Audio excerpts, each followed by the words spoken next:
네, 오늘 함께 봉독하신 시편 99편 말씀은요, 시편 전체 150편 말씀 중에서 표제, 제목이 없는 34편의 시 가운데 하나입니다. 따라서 오늘 시편 99편은 저자 혹은 쓰여진 배경 혹은 연주 방식에 대해서 안타깝지만 알 수가 없습니다.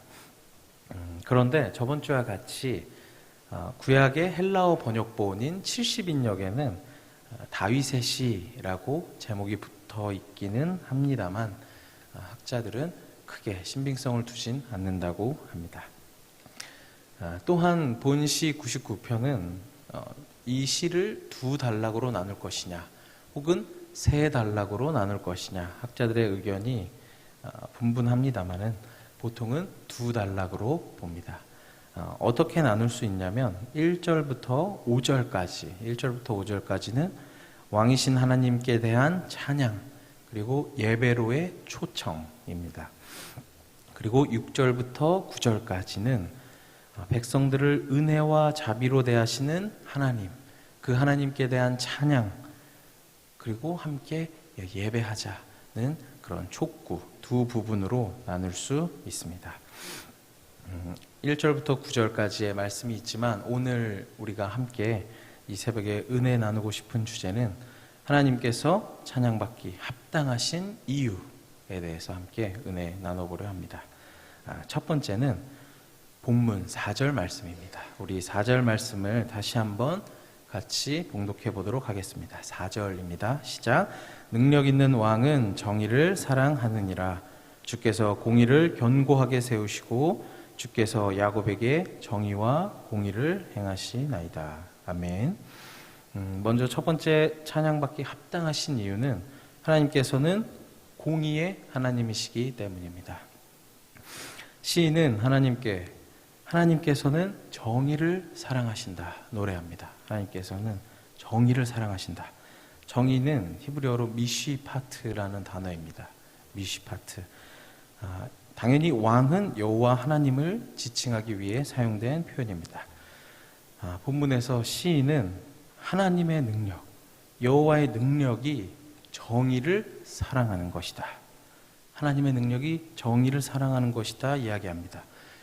이 시대 고대 근동에 있었던 왕들은 보통 이웃나라를 정복하고 그곳의 백성들을 압제하며 권력을 위해서 노력했던 모습들이 많았는데 그 모습과는 완전히 다른 모습입니다. 이 정의라는 단어 미시파트는 사법적인 측면에서 정의를 이야기합니다. 풀어 얘기하자면 좌로나 우로나 치우침이 없고 또 뇌물을 받지 않으며 감정에 치우치지 않는 판결을 하신다. 하나님께서는 이러한 하나님이시다라는 겁니다. 그래서 여호와는 이 공의, 이 정의를 사랑하신다. 시인은 이야기하고 있습니다. 하나님께서 공의를 얼마나 사랑하셨느냐? 영어 성경 버전에는 RSV라는 버전이 있습니다. 이 버전에서는 이 말씀을 이렇게 번역했습니다. 능력의 왕, 정의의 연인. 네. 영어로 하자면 Mighty King, Lover of Justice 이렇게 번역을 했는데요.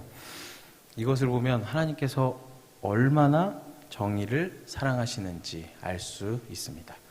악인들을 징벌하시고 의인들을 구원하시는 하나님의 모습. 하나님께서는 그러한 공의가 있으시다 시인은 표현하고 있는 것입니다. 이러한 공의의 하나님, 정의로우신 하나님의 모습 가운데 또 하나 우리는 사랑의 하나님을 찾을 수 있습니다. 그 사랑의 하나님의 모습을 보여주는 것이 바로 예수님의 십자가 사건입니다. 하나님께서는 우리를 너무 사랑하셨지만 문제는 하나님의 공의셨습니다. 죄인된 우리를 그냥 아무렇지 않게 용서하실 수 없으셨습니다. 하나님의 정의와 공의가 충족되려면 죄인은 죽을 수밖에 없습니다. 로마서에 따르면 죄의 삭은 사망이기 때문입니다. 그래서 하나님의 공의에 따라서 우리가 그저 죽어야만 한다면, 그냥 우리가 죽는다면 하나님의 사랑을 증명할 길이 없게 됩니다. 그래서 방법을 택하셨습니다. 그것이 바로 독생자 예수 그리스도입니다. 예수 그리스도께서 우리의 모든 죄를 대신하여 죽게 하시는 것, 바로 이 방법을 택하신 것입니다. 바울은 이것에 대하여 이렇게 얘기합니다. 자신도 의로우시며 예수님을 믿는 자도 의롭다 하심을 얻게 하시기 위해서 어쩔 수 없는 선택이었다 라고 증거합니다. 그리하여 결국 우리는 예수님을 구주로 영접하여 죄를 용서받고 하나님의 구원의 백성이 된 것입니다.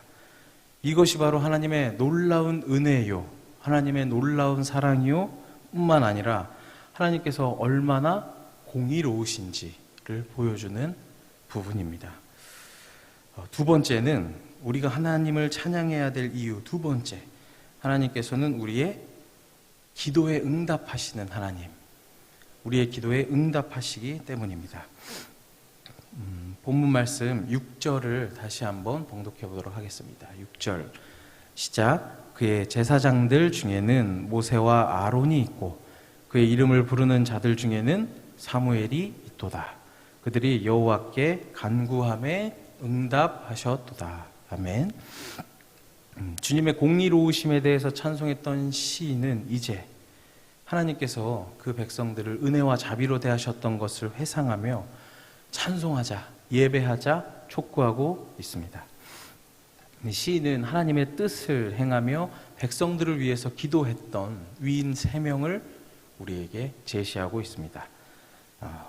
그리고 이어서 하나님이 어떻게 응답하셨는가 우리에게 이야기해주고 있습니다. 첫 번째, 모세는 이스라엘 백성이 범죄하여 죽게 되었을 때 그들을 위해 하나님께 용서를 구했던 지도자였습니다. 왜 이스라엘 백성이 죽게 되었습니까? 그들이 출애굽하였던 이스라엘 백성은 모세가 시내산에 올라가 있을 때 금송아지를 만듭니다.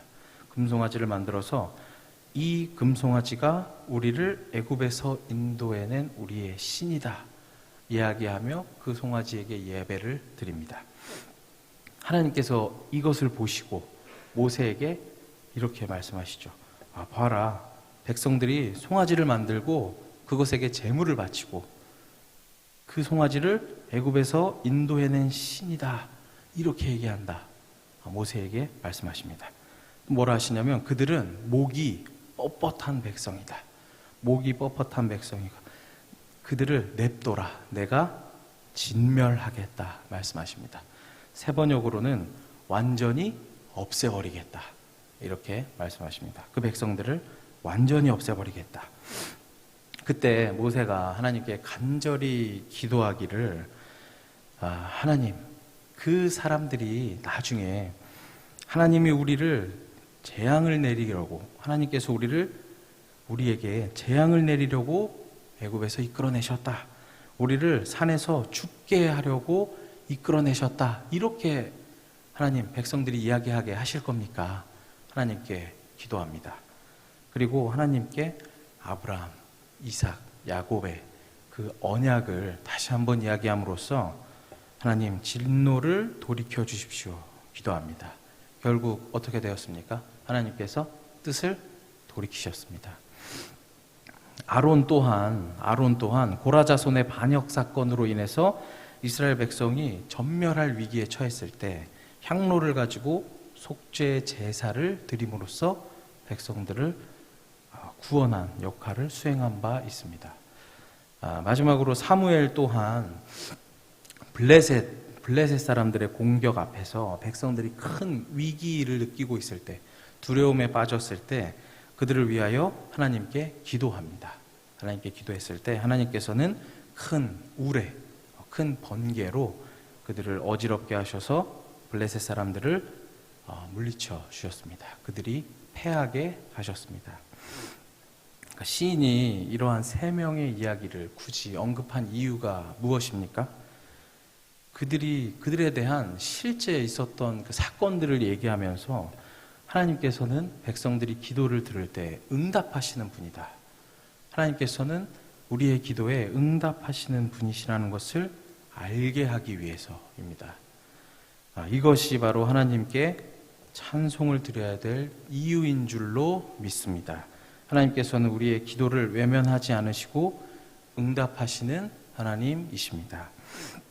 마지막으로 하나님께 찬양을 올려야 될 이유는 하나님의 거룩하심입니다. 거룩하심. 이 시에 보면 여러 부분에 걸쳐서 하나님의 거룩하심에 대해 노래하고 있는데 3절만 다 같이 한번 봉독해 보도록 하겠습니다. 3절입니다. 시작. 주의 크고 두려운 이름을 찬송할지니 그는 거룩하심이로다. 아멘. 이 거룩함이라는 단어는 익히 아시겠지만 카도시라는 단어입니다. 카도시. 이 단어는 모든 악한 것으로부터 구별된 하나님의 선하신 모습, 성결하신 분이라는 의미를 가지고 있습니다. 이 거룩하심이야말로 우리가 하나님을 찬양해야 할, 하나님께 찬송 드려야 될 근본적인 이유인 것입니다. 아무리 큰 권능을 가지고 있더라도, 모든 사람들이 두려워하는 존재라고 할지라도 그에게 결함이 있고 문제가 있고 악한 모습이 있다면 찬양받기 합당하지 않을 것입니다. 찬양받을 자격이 없을 것입니다. 그러나 하나님께서는 전능하신 분임과 동시에 아무런 흠도 없으신 분이십니다. 이것이야말로 우리가 하나님을 찬양해야 될 근본적인 이유인 것입니다. 하나님의 이 거룩하심은 다른 누가 얘기하는 것이 아니라 하나님께서 직접 스스로 강조하시는 하나님의 모습입니다. 이 거룩하심이란 것은 레위기 11장 45절을 보면 하나님 뭐라고 말씀하시냐면 나는 너희의 하나님이 되려고 너희를 애굽 땅에서 인도하여 낸 여호와라. 내가 거룩하니 너희도 거룩할지어다. 하나님 이렇게 말씀하십니다. 이 말씀이 그대로 신약에 나오는데 베드로전서 1장 15, 16절을 보면 오직 너희를 부르신 거룩한 이처럼 너희도 모든 행실에 거룩한 자가 되라. 기록되었을 때 내가 거룩하니 너희도 거룩할지어다 하셨느니라. 아멘. 이처럼 하나님께서는 거룩하시기에 찬양받기에 합당하신 분이십니다. 우리가 익히 알고 있는 찬양팀 중에 마커스라는 찬양팀이 있습니다. 마커스라는 찬양팀이 있는데 이 찬양팀에 직접 만든 찬양 중에 이런 찬양이 있습니다. 제목이 찬양의 이유라는 찬양이 있습니다. 들어보신 분도 계시겠지만 이 찬양의 이유라는 찬양에는 가사가 어떻게 되어 있냐면 제가 조금만 읽어드리겠습니다. 아침 햇살 가득 주님을 느끼네. 저녁 노을 속에 주님을 만나네. 세상 모든 만물 지으신 나의 하나님, 내 삶의 이유 되시네. 주 하나님을 찬양합니다. 이런 가사가 나옵니다. 찬양의 이유를 설명하죠. 아침 햇살을 봐도, 저녁의 아름다운 노을을 봐도 그것이 하나님께 찬양할 이유가 된다. 이 찬양팀은 이렇게 노래하고 있는 것입니다. 우리 사랑하는 당진교회 성도 여러분, 살아가시면서 하나님께 충분한 찬양과 찬송, 감사를 올려드리고 계십니까? 하나님께 충분히 예배하면서 감사하는 삶을 살아가고 계십니까? 하나님께서는 어느 모습을 보아도, 어느 부분을 보아도 찬양받기에 합당하신 분이십니다. 이러한 하나님께 날마다 감사와 찬양을 올리시며 나아가시는 우리 저와 사랑하는 당진교회 성도님들 되시기를 소망합니다. 기도하겠습니다.